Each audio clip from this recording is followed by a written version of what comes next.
Саламатсыздарбы, урматтуу биздин YouTube каналдын катталуучулары жана көрүүчүлөрү, урматтуу кесиптештер. Бүгүн сиздер менен сабакка колдоно турган дагы бир платформалык сайтты сиздерге тааныштыргым келип турат. Бул платформалык сайтыбыз сиздердин сабагыңыздарды дагы бир жолу жеңилдетет. Анткени бул бир эле платформанын ичинде бир канча бөлүктүк тапшырмалар бар. Мисалга кроссворддорду, сөздөрдү табуу, жаңы сабак, тест түзүү, тест алуу деген бөлүктөр сиздерде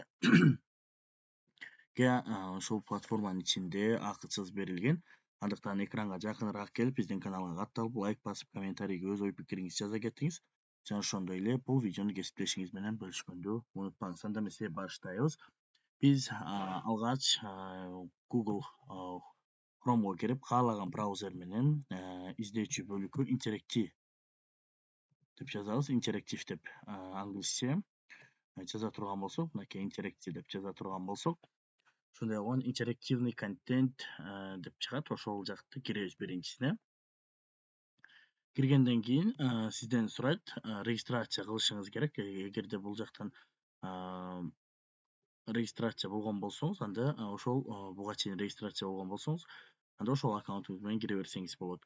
Анан могу астына көк чыгып калат, принять все дегенди басып коебуз. Жана ошондой эле регистрация сөзүн басып, биз бул жактан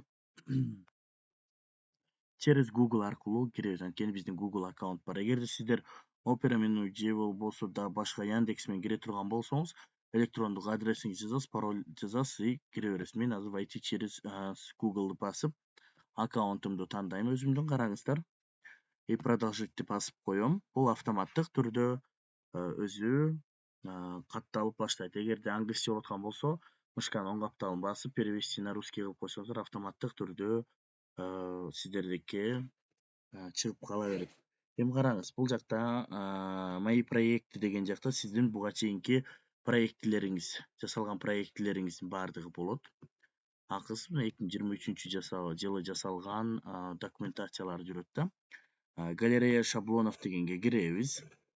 Галерея шаблоновго кирсек, мынакей тест бар, игра бар, дал келтирүү бар, сөздөрдү табуу, карта менен ойноо, кроссворд, ушул сыяктуу аябагандай көп оюндун түрлөрү бар да. Бул жакта математика боюнча сиз өзүңүз каалаганды кое берсеңиз болот. Мисалга ошолордун арасынан кроссворд алалы. Классический кроссворд дегенди алабыз. Использовать шаблон деп чыгат. Использовать шаблонду кылабыз. И ошол жактан сизге ушундай болгон бөлүк чыга берет. Больше не показывать деген галочкага коюп туруп, окейди басып коебуз. Караңыз. Бул жакта бизде ушундай болгон бөлүк чыгат. Ошол жактан бизге керектүү мынакей редактировать деп мындай карандаштын сүрөтү чыгып турат үстүндө, ошону басабыз. И бул жакта 8 тамгадан болуш керек экен, же болбосо мындай кылсак болот.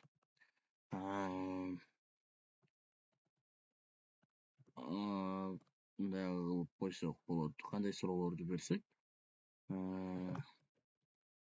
Кыргызстандын Борбор шаары деп мынакей караңыз. Шаары дейбиз. Суроо бердик. Сурообуз. Сурообуз кетти биздин. Бул жака мен Бишкек деп жазам. Бишкек. Андан кийин мисалга ушул эле суроону дагы койсок болот. Өзүбүзгө каалаган суроолорду кое беребиз. Мисалга Ысык көл облусунун борбору дей турган болсок, анда Каракол деп жазабыз. Ошол сыяктуу өзүңүздөр ар кандай бөлүктөр менен кете берсеңиз болот. Каалаган суроону өзүңүздөр жазып кете бересиздер. Бул жакта сиздерге чектөө жок, эч кандай бөлүк берилген эмес. Эң чоң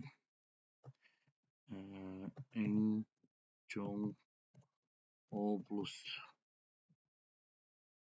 же область десек да болот. Караңыз, эң чоң область бизде Нарын. мындай кылып жазып кете бересиздер өзүңүздөр каалаган бөлүктү жазып бир гана 4 суроо менен эмес өзүңүз каалагандай бөлүктү көрсөтө берсеңиз болот. Мисалга убакытты көрсөтө турган курал десек да болот. Мисалга бул жака саат деп коелу. Ушул сыяктуу суроолорду биз өзүбүз түзүп кете беребиз. Андан кийин дагы 5-чи, 6-чы, 7-чи суроону кошкуңуз келсе, мынакей бул жакта плюс турат. Ошо плюсту бассаңыз 5-чи суроо басылат. Мынакей көрүп атасызбы? Ошол сыяктуу мисалга токмок деп жазып коеюн, же болбосо талас деп коеюн. Талас.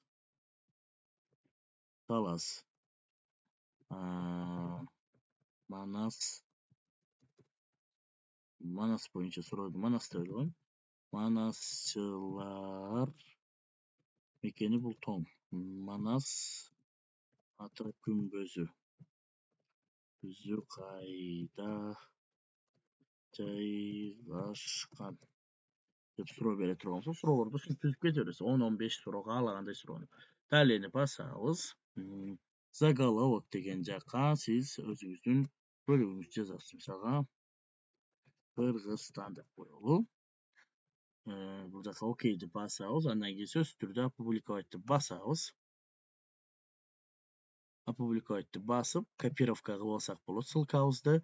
Ошондой эле каалаган жака сактап, бул ссылка менен ача берсек болот. Мынакей оюнубуз автоматтык түрдө башталып кете берет. Көргөнүңүздөрдөй астына суроолору кетет.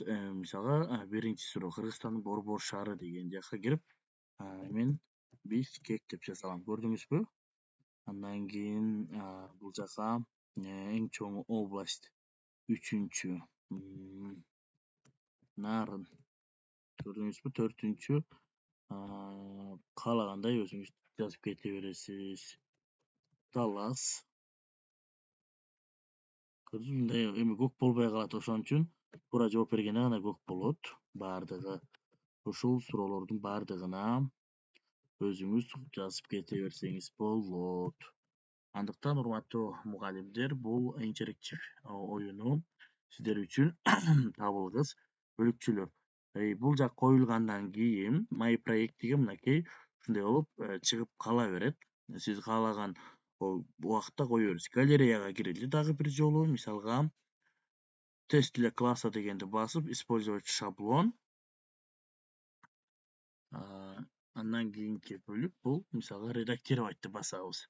Тест заголовокко сиз өзүңүз каалаган бөлүктү жазасыз. Мисалга математика деп коелу. Старт. Бул жака тест вопрос кетип атат. Көрүп атасызбы? Каалагандай вопросту жазсаңыз болот. Бул суроолорду өчүрүп деле, мисалга 2+5 ответтерине 8, 7 ответтерине койсок болот. Экинчи ответине 7, үчүнчү ответине 5, төртүнчүгө 2, анан дагы бирде кошом десеңиз, имя деген жактан эме коюп 6 деген сыяктуу же 10 деген сыяктуу. Анан туура жооп кайсыл болсо, мисалы 7 туура да, анан правильный ответ дегенге галочка коюп коебуз. Көрдүңүзбү? Анан бул галочкаларды өчүрүп коебуз. Бир галочка эле коюлуш керек, же бир канча суроо туура жооп болсо, анда 2 галочканы деле кое бересиз. Андан кийин экинчи вопроско кетесиз, астына түшүп эле. Үчүнчү вопрос, төртүнчү вопроско кетип эле далее дейбиз. Андан кийин далени басабыз дагы бир жолу. Далени басабыз. Сөзсүз түрдө опубликовать деп басып, тесттерибиз баардыгы бүткөнүн мен кыскача көрсөтүп берип атам. Сиздер андан ары дагы иш алып барсаңыздар болот. Мисалга көрүп көрөлү. Биздин тест ушундай болот. Старт описаниясында жазсаңыз болот. Көрдүңүзбү? Мындай болгон суроолор келе берет. Сонун суроолор бар. Ошол суроолорду өзүңүз коюп иштетсеңиз болот. Мынакей андан кийин сөзсүз түрдө My Project деге өзү түзгөн проектлер чыга берет. Бул жактан бир гана ушул кроссворд тест эмес, өзүңүздөр дагы башка бөлүктөрдү колдонуп көрсөңүздөр болот. Бүгүнкү сабак ушу менен аягына келип жетти. Интерактив платформалык сайт сизге жакты деген ойдомун. Каалаган предметке каалаган учурда колдоно берсеңиз болот. Жана ошондой эле мынакей мен сиздерге көрсөтүп кеткендей эле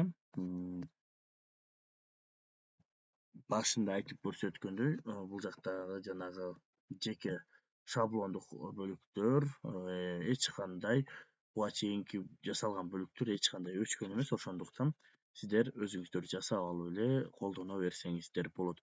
Бүгүнкү сабак жаккан болсо биздин каналга катталып лайк басып жана сөзсүз түрдө бул видеону кесиптештериңиздер менен бөлүшүп коюңуздар. Жаңы багыттарды биргеликте үйрөнүүбүз, замандан артта калбай баарыбыз биргеликте заман талабына жараша жашайлы. Сак саламатта болуңуздар.